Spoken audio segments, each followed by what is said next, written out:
here live before champ Zab Judah. Yo. Rahman in the building now. Sure. Champ. Legends upon legends. We're here. Terrence, Crawford, Ismail, Madrimov. Fight weekend. Stellar card. But first and foremost, guys, how y'all doing? I'm just right. I'm chilling. I'm with the Rock. He in the building. So talk about y'all relationship real quick. Go back a long time. I think I'm the oldest. I should go first. Yeah, see, this is big brother stuff. You see So that? that's little bro for real. He's still bullying me. That's little bro for real. Like forever, since teenager.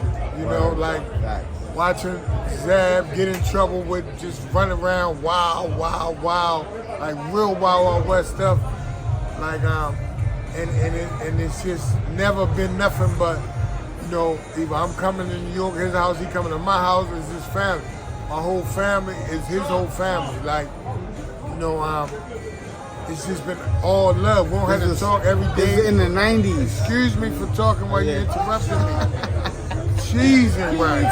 Brotherly love. So listen, so look, so I'm just saying, little bro been like this always, right? Always just hot head, just go hard all the time. When I say go hard, I mean go hard, because whatever, I don't want to get into all the things that we've done, but we've done a lot of things. Some not so nice. But Shorty been brother down, straight down, on all 10, the whole way solid. This is a solid dude, and I know he got a lot of relationship with a lot of people in boxing, but that's little bro for real right here. You know? That is big brother, Rocks. I'm calling him now to this day. My whole career, you know what I'm saying? You know what I like about our relationship? We don't let the boxing gloves determine our relationships. Our relationships is us in general, you know what I'm saying? With our kids, our kids know each other. You know what I'm saying? So that's fly right there. Day one. So we here and they doing like a parade. What you think about Turki Alalshikh and what he's bringing to boxing, and this specific parade here for Terrence, Crawford and Ismail? I think it's dope.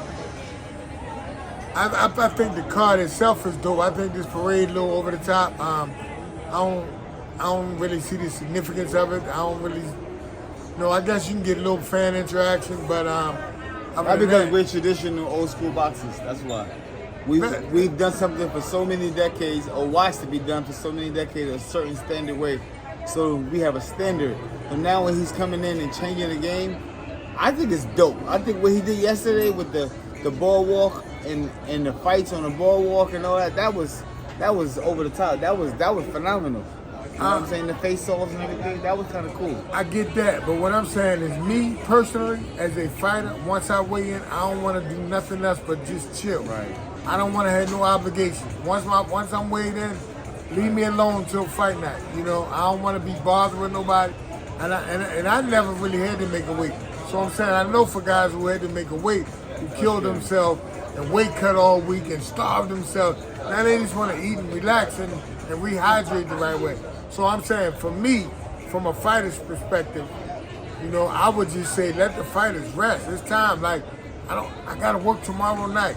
Now, after the fight and way before, something like that, all that's fine, but right 24 hours before I need my legs. I need to get everything back. I don't need to be walking anywhere. I'm not even getting out of bed if I don't have to, you know? So, I mean, and Zab, you know, you used to have to make weight. You don't really want to do this stuff. You don't want to be obligated for this. Yeah. So I'm just saying, you know, I like fan interaction, but I'm just saying, you got to take the fighters. I don't know if it's mandatory the fighters have to be here and be part of every event. But Were they getting paid, Zab? Yeah, that's in the contract. Then again, he is paying these guys. These guys are getting paid very. They're getting overpaid. Yeah. These guys are getting paid very nice. So I hear you, Rahman. You saying that you feel like this is not going to basically sell the fight. This is more entertainment leading up to it. I believe he's putting on such good fights that he's going to revive boxing. I think he should be mentioned for the Hall of Fame in this little bit of time that he's been doing things, because he's been putting up the things that everybody always wanted in boxing, Yeah. now he's bringing to the forefront. Talk to The him. best fighting the best. Yeah. And if we get the best fighting the best, boxing going to retake its claim as the best sport. At one time, boxing was the top dog. But then you got all these promoters, oh, I ain't put my guy in there with this guy in there. Now these guys selling their soul now. Oh, you want him to fight him? Oh, yeah. Oh, take 3 of my guys. Because Turkey putting their money up. And so, again, it's a business. You know, it's a business. Just like how they wouldn't let their fighters fight each other. Now they let them fight each other because it's a business. They're making more money than they would make if they go undefeated their whole career. So go ahead and take the loss. We're getting overpaid anyway. So now, he's done so much for the sport of boxing. If he keep putting up the money where nobody can say no, he putting up I can't say no money. I can't say no money. So if he putting that kind of money up, the best going to fight the best, and boxing going to retake its rightful spot as the best sport in the world. Big shout out to Turkey for changing the game, man. Oh yeah, he got, hey, Turkey making these fighters like it's Thanksgiving every day. Turkey giving Yeah. Thanksgiving every day. I like that. Yeah. I like that. The most competitive fight on the card itself, the more 50-50 match. What you guys think? I would say Ruiz and Big Baby. You think that one? I Right? think that's the most 50-50 Yeah, fight. probably so. Andy's Yeah. the favorite. Do you think he'll be an upset? I'm leaning towards upset. And maybe Raul and Pitbull. Ryu and I Pitbull's think Pitbull pretty much gonna handle his business with that. I know people I keep don't know saying now, Ryu- everybody keeps saying that, but I mean, like Raul got to show me. Pitbull showing me, you know, at that world class level. Like St. Louis over here. I mean, I'm saying, So like when he knocked out Brooklyn Zone, Chris Colbert, it wasn't enough. I got the 2 Brooklyn. You know what I'm saying? Like, well, talk to I'm me. saying Chris Colbert wasn't a world class world champion. You know what I'm saying? It's the difference between a hot prospect. You know, you can be a hot prospect. You can be undefeated, knockout artist as a prospect. But then you can become champion. It's a whole different world. It's a different world being a champion. It's a different world. Right. Now you hunted. Now you even got to, you know, you got to get good in the herd if you want to stay champion. You know, and Pitbull, he's been there, and he's had success at that world championship level. Chris Colbert, I mean, that's a nice win. And matter of fact, any knockout is a nice win. So, I mean, for me, I don't consider fighters bums, none, 0, Right. because we do things that 99% of the people on this earth wouldn't do. So you got a 70, at least 70%, no matter what happened to you when you get in that ring. So, you know, I respect all fighters, but it's just still levels. It's still levels. So Levels to Colbert this, baby. is a good fighter. You know what I'm saying? But he's not world championship. You know, he's not a world champion. He's not a world champion in my eyes. So when I see you dismantle world champions and give one of the pound for pound guys all they can handle, then you proven to me. I saw more from Pitbull than I had from Raul. So I don't really think that it's as even as one might think. You was talking about a respect level, like we just played Connect 4. I just did a face-off with you. I'm a headgear fighter, so tell me, do you respect the stare down? Like, do you respect the game? Like, With you and I, yeah. absolutely not. Okay. Alright. So Okay. Psych. absolutely Okay. not. I'll The take that reason- one. But I'm gonna just tell you why. Talk to me. Right? The reason why I didn't respect the stare down was because I had already we did it in reverse order. And we fought did it up first. front, right? If we did the stare down first, I would have respected it. You know, but I had already claimed the victory. I already, you know, I already put that. I already. So you know, how many rounds before that did you see the knockdown coming and you He called it? called it. on him? Yeah.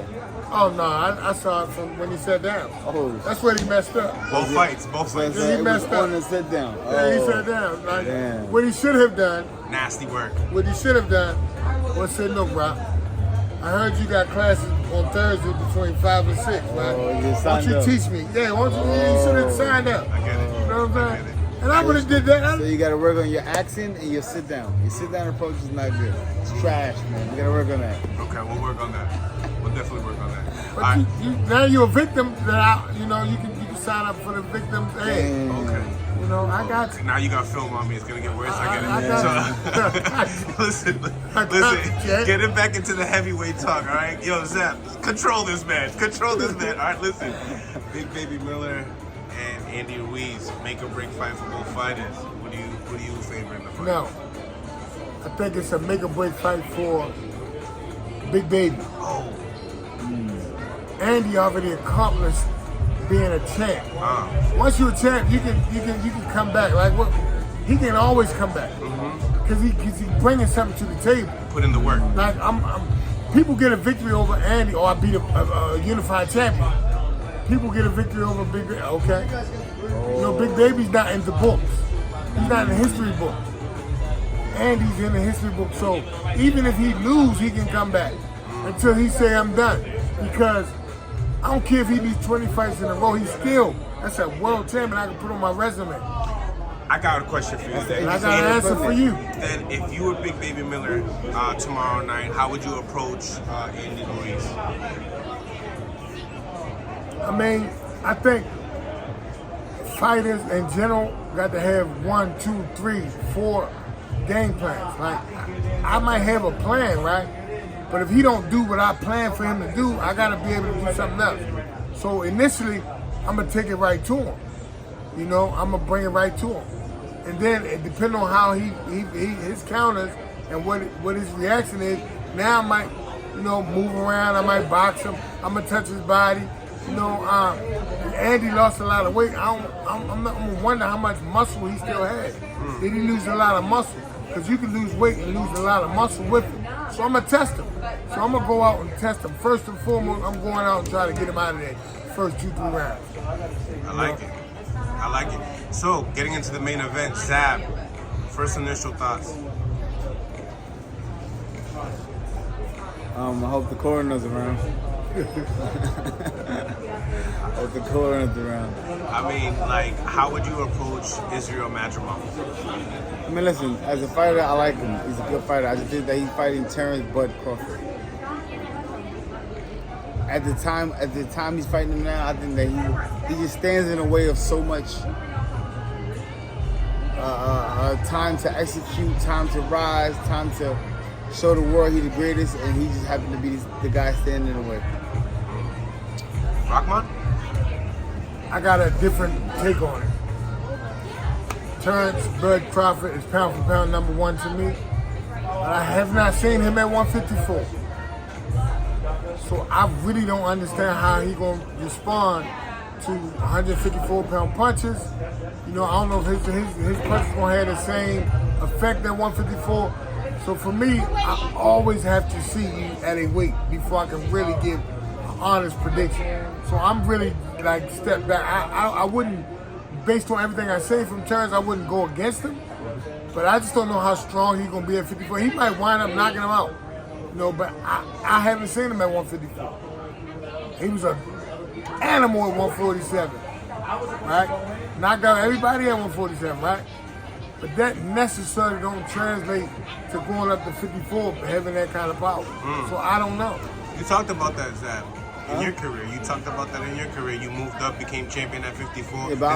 Yeah, I was. You can have it after. I was a little guy at 54. I ain't want to. I was like, nah, I can't do this. And I gave it back. I won 1 title, and I said, I'm done. Championship of the world, and I said, nope, I don't want it. Yeah, I got to see. I always have to see, because well, I think, and I pretty much 99% know it's going to be souls coming out. You're going to witness another soul snatching project. Going back to Turki Alalshikh, if he continues, they were saying in the press conference, this is the first of many big events like this. Obviously, we got Eminem on the main event or co-main event, don't know. But nevertheless, say if Turki was able to do, 8 fights like this, or maybe just once a year rehab season just like this, what would you think that does for the sport? Like I said, I think that it's going to help boxing reclaim its rightful spot, because when you have the best fighting the best, that's how people get engaged. When you fighting the best, fighting the rest, it's who knows this, who knows that, but But when you got one guy who's really putting his all, and the money that they're making is obscene amount of money, so everybody gonna train right. Everybody gonna want to qualify for this Thanksgiving money, and so you know I think it's nothing but a plus for the sport of boxing as a whole, as a unit. It's gonna help them, and I love it. How about you, Zach? Listen, man, like you said before, Turkey bringing Thanksgiving early. You know what I'm saying? Everybody eats. Put it like that. Everybody eats. And there's a lot of tryptophan in them gloves, so a lot of people going to sleep. Yeah. Our YouTube channel is named Before Champ. We'll be starting up a podcast really soon. So the journey of you becoming a world champion, leave a message for some of the young fighters that want to become it and get that goal for their career. For me, I would tell anybody to, no matter what they're doing, study your craft, perfect your craft, marry your craft. You know, like it's gonna be a lot of things you gotta sacrifice. You gotta sacrifice the parties, you gotta sacrifice the women or the men, whatever it is, whoever you are, and focus on your craft. Right? If you stay loyal to your craft, it's gonna pay you back handsomely. I like it. Closing arguments, Zach? No closing arguments. I don't think we disagreed on nothing, right? Everything was just funny.